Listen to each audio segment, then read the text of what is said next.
On the 8th of May, South Africans cast their votes. How does this voting system or this voting process affect your business?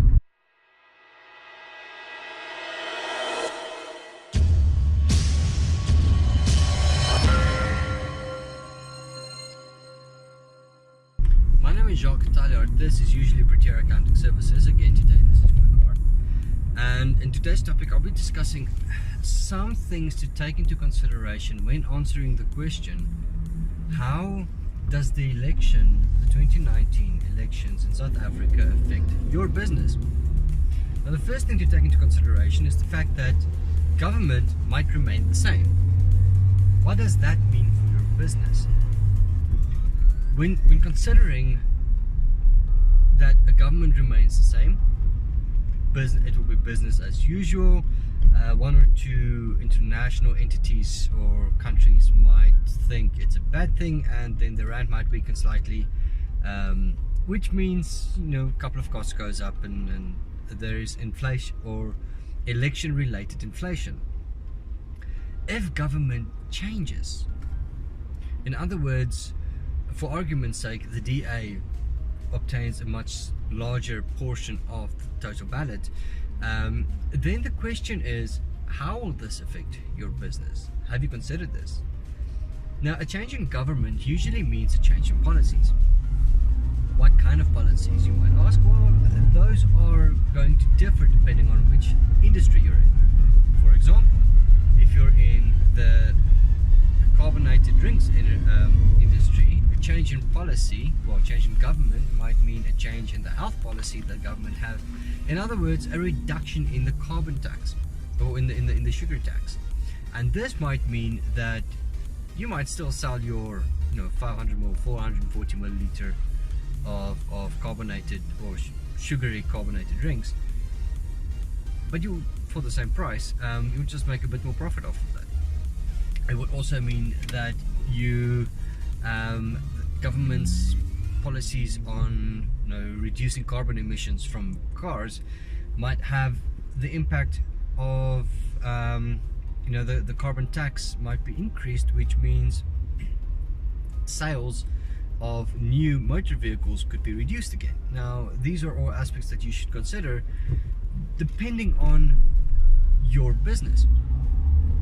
If there's an increase in the carbon emissions tax and you want to buy a new delivery vehicle for your business, you're going to have to pay more tax. That's going to increase the cost of your vehicle. Or if the policy remains the same, then the carbon emissions tax would relatively remain the same, and that's not in factor for your consideration on how the elections will affect your business. But some things could change. Some things in the line of the employees' tax incentive, where small businesses now, when employing youth, get a portion of the PAYE the youth would pay back, right? So small businesses have that cash flow benefit available to them, which is a great initiative by the Department of Trade and Industry as well as SARS, in the sense that the business would pay less PAYE over to SARS for qualifying employees under the employment tax incentive, which means that the company essentially gains that PAYE then as a rebate, right? So this is additional income, additional cash flow for the company.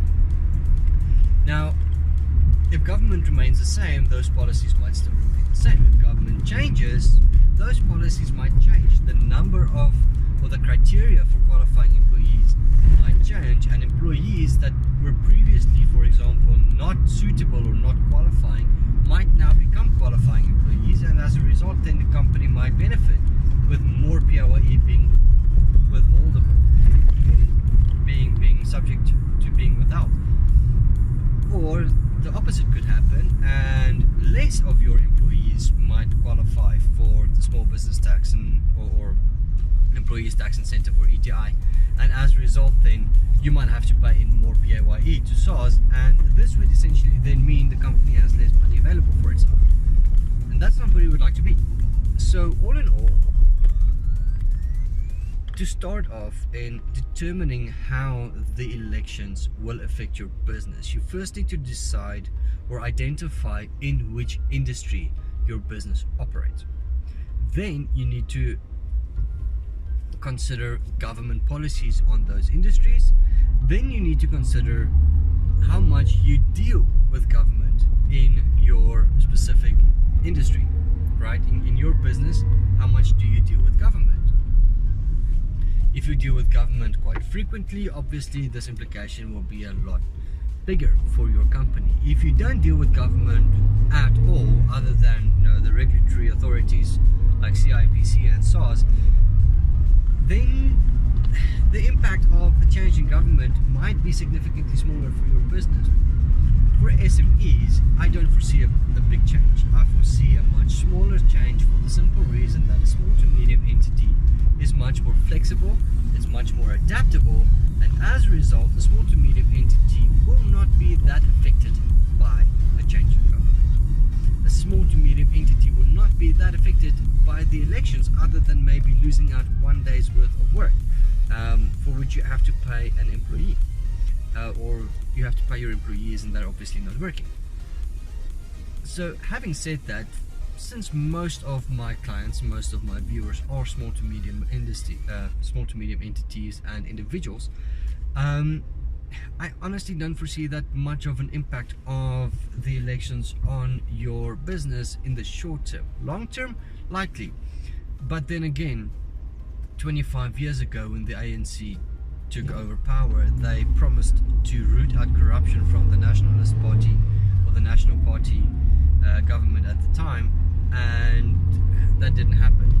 So whatever happens, we cannot forecast what's going to happen 20 years from now, 25 years from now, 50 years from now. We cannot forecast for that. What we can do is take into consideration what is happening right now and react to that. Then have a couple of what if scenarios for what could happen within the next 2 or 3 months, what could happen in the next 5 years at most, and then start preparing for all those various scenarios. And from an accounting point of view and from a business point of view, you should already have been considering these options in your company. So if you haven't yet, the good news is on the short term I don't foresee a big change. The bad news is on the long term, if you're not preparing for these things, you might have some trouble. Again, there's good news, meaning now is the best time to start considering these things. So having said all of this, my name is Jacques Taljaard. This is Practitioner Accounting Services, and in this week where the future of the South African economy could be changed, or maybe not, I hope you have a great week and an excellent weekend coming up.